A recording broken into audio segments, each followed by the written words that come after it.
Your Steve Jones Show podcast is loading now. The Steve Jones Show podcast is sponsored by Sunbury Motors, North 4th Street in Sunbury, and Sunbury Motors Kia, routes 11 and 15 in Hummel's Wharf. It's great to welcome back Pete Jensen, and because it's hockey, we welcome back Pierre. What's going on, Steve? Great to catch up with you. It's been a few minutes, right? Yeah, since we last talked, but way a too lot long. has changed. We got through the COVID-shortened seasons, of course, and now we're going to have, I mean, let's be honest, the Tampa Bay Lightning and the Colorado Avalanche have probably been the two best teams in the NHL over the past 3 seasons combined. It's been a matchup I've been dreaming about actually happening, and it's finally here. Two of the true juggernauts in the sport, a lot of star power. Great to be on with you and great to get into it. Yeah, let's get into it. Let's get into something that is interesting because Tampa Bay, to me, I think over the years recently we've had a lot of champions that are really, really good, but nobody great. Tampa Bay is on the verge. I mean, Tampa Bay is that. They're back-to-back champions. They're a legitimately great hockey team. But they're also going to play the first 2 games in Denver, and I've heard nobody bring this up. What kind of effect potentially is altitude on a team that never plays at altitude? Because Tampa Bay doesn't play at altitude. Oh, it's definitely a factor that nobody's talking about it. I was thinking about it this morning because I had family in Denver, and just when you go there, you got to be hydrated. You got to give yourself a couple of days to adjust, really, to the conditions and stuff like that. So with the altitude. So yeah, I think it's something worth mentioning. I don't know that it's going to be a huge factor. Obviously, the Avs are sitting pretty after sweeping the Edmonton Oilers. They had 2 sweeps this postseason, and I don't think that the rest will necessarily work against them because that's been a team in the Colorado Avalanche that has dealt with multiple COVID outbreaks, tons of injuries. Even earlier in the year this year, so many injuries throughout the lineup. They were more than equipped to, say move like one of their best players, Mikko Rantanen, to the center position. And now that could prove really valuable because Nazem Kadri, one of their best players, is injured. He might return at some point in the series, but they're not as fortunate as Tampa Bay is, where Tampa Bay sounds like they're getting Braden Point back, one of their top goal scorers, for Game 1 tonight. So, yeah, I think it could prove to be a factor, at least for Game 1. But Game 1's going to have rest versus rust for the Avalanche themselves.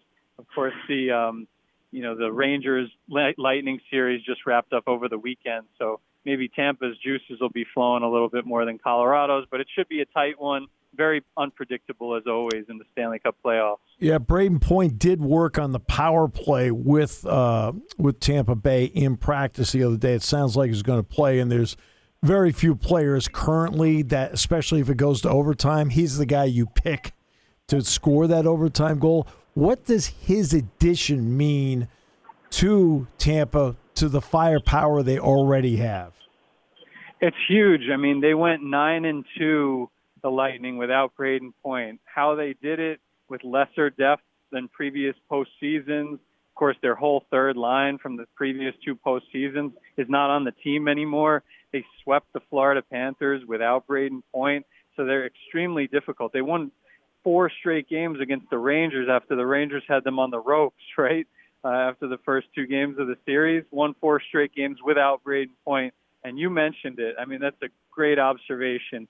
If anyone has been their biggest closer in the playoffs over the past 2+ postseasons, it's Braden Point. He scored that 5 overtime winner 2 years ago. He scored back-breaking goals for the opposition, kind of those like rip your heart out type goals that has led to some big individual victories and series victories for the Lightning. So it's a huge lift, honestly, and maybe the line will change a little bit, but when Tampa Bay, with the expectation that they would probably get Braden Point at some point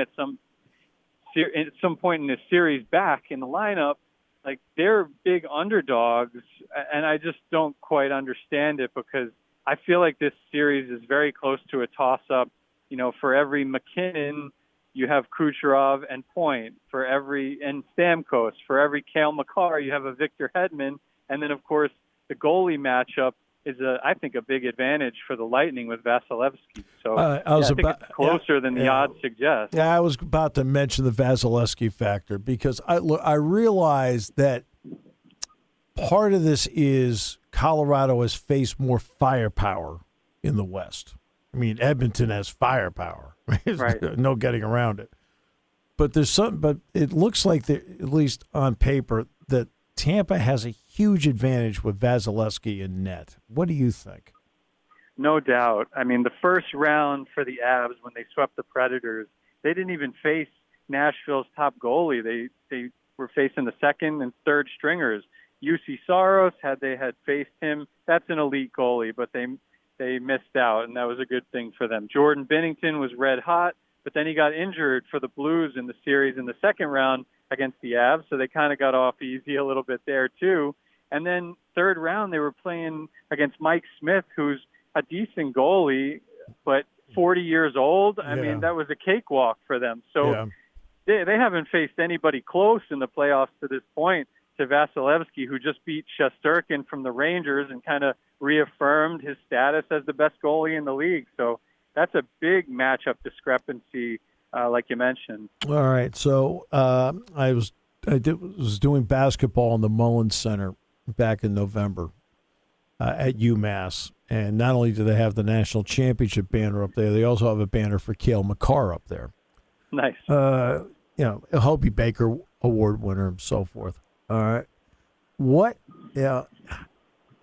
we know Victor Hedman obviously is that steadying presence for everything Tampa does on the blue line. What kind of two-way player as a defenseman has Cale Makar become in this league? Yeah, he's got like the speed and electricity offensively of like Connor McDavid, but he's just as responsible on defense as all the other top defensemen out there, whether it's Hedman or Roman Josi from Nashville or, guys like that are really stout two-way players. So he's really the full package. You mentioned like the Hobie Baker and stuff. Like he might win the Conn Smythe if it ended today based on his historic performance in point production, like 22 points in 14 games after his 5-point game in the clincher for the Avalanche against Edmonton. So, yeah, Cale Makar is the class of the league, not only just at the defenseman position, but even his offensive game stacks up to all the best in the game, whether it's, the two guys in Edmonton, McDavid and Draisaitl, or Austin Matthews, or Nathan McKinnon from his own team. He's even surpassed McKinnon on the Conn Smythe big board based on his level of production in the postseason, and McKinnon's a forward, so it's really remarkable how far along he's come. He's still so young. He's only been in the league for a couple of years.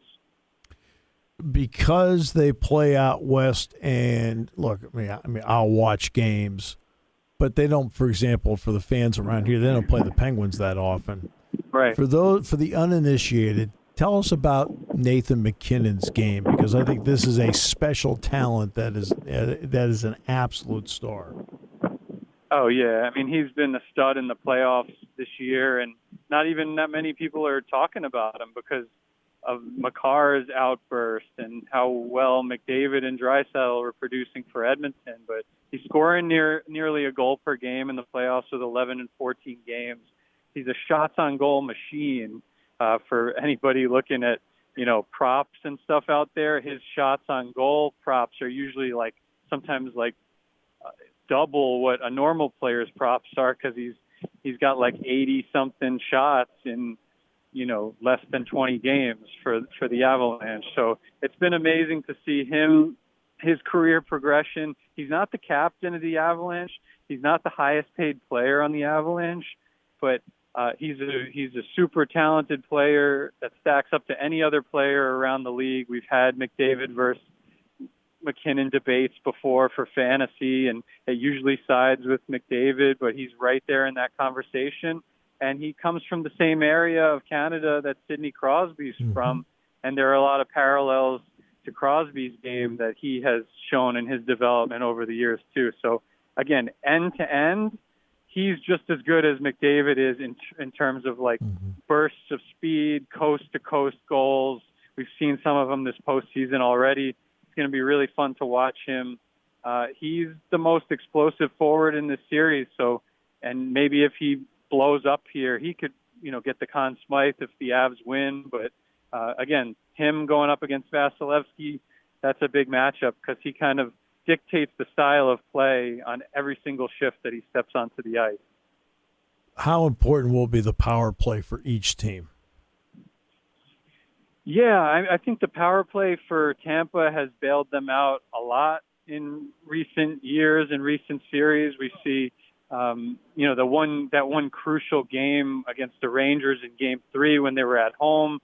The Rangers played a great game. They were up 2-0, but they committed some costly penalties. Their discipline was questionable, and Tampa made them pay. Tampa's power play over the past 3 postseasons is operating like between 26 and 30%. So they're pretty much automatic. If you give them, 4 or 5 power plays in a game, you're probably going to lose.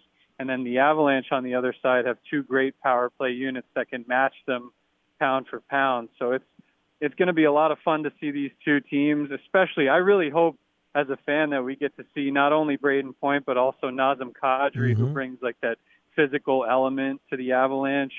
And hopefully he comes back at some point in this series because this could be a series with some really quality goaltending, but also gets high scoring at certain points because of all the offensive firepower on both sides. So we'll do this 2 ways. We'll start with this. Tampa Bay wins the series if? Yeah, I think if Vasilevsky is, going at like a 920 plus save percentage, they'll win the series. It's really as simple as that.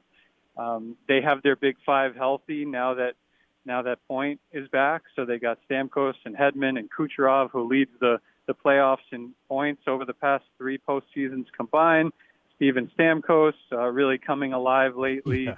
He had a career year this year, by the way. Steven Stamkos, we think about him like 10 years ago when he scored like 55, 60 goals, but this was Steven Stamkos' first career 100-point season this year. So he's not half bad either, and he's like the 3rd or 4th best player on the Lightning. So, yeah, I think if the Big 5 is healthy for Tampa and Vasilevsky's playing up to snuff, they'll probably win this series.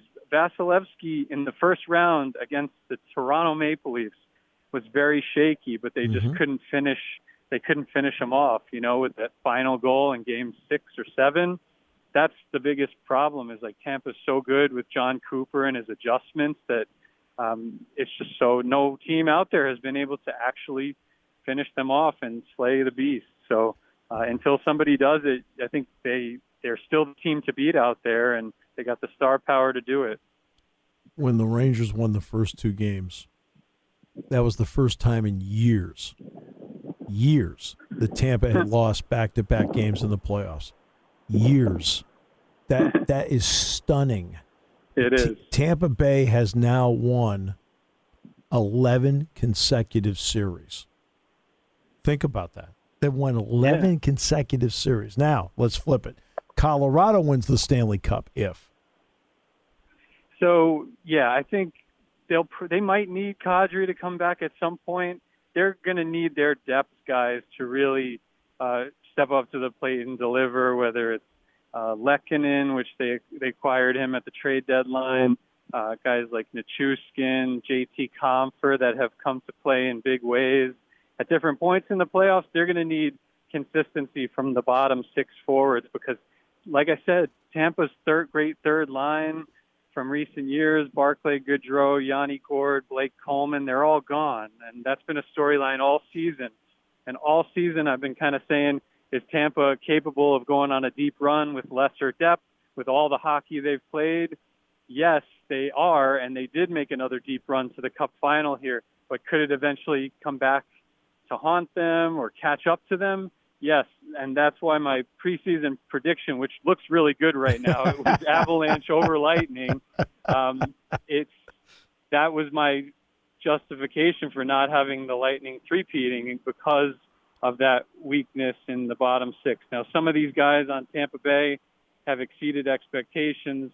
Nick Paul, big trade deadline acquisition. Corey Perry has been in the NHL for so many years and still playing on first power play. Yeah. And and producing in the fourth line and stuff, but I wouldn't be surprised if that lack of depth from the previous 2 years comes back to haunt them a little bit, just because of the type of juggernaut team that they're facing in this round in the Avalanche. Pete, always a pleasure. Great work, as always, and great to talk with you. Oh, awesome to be on with you guys.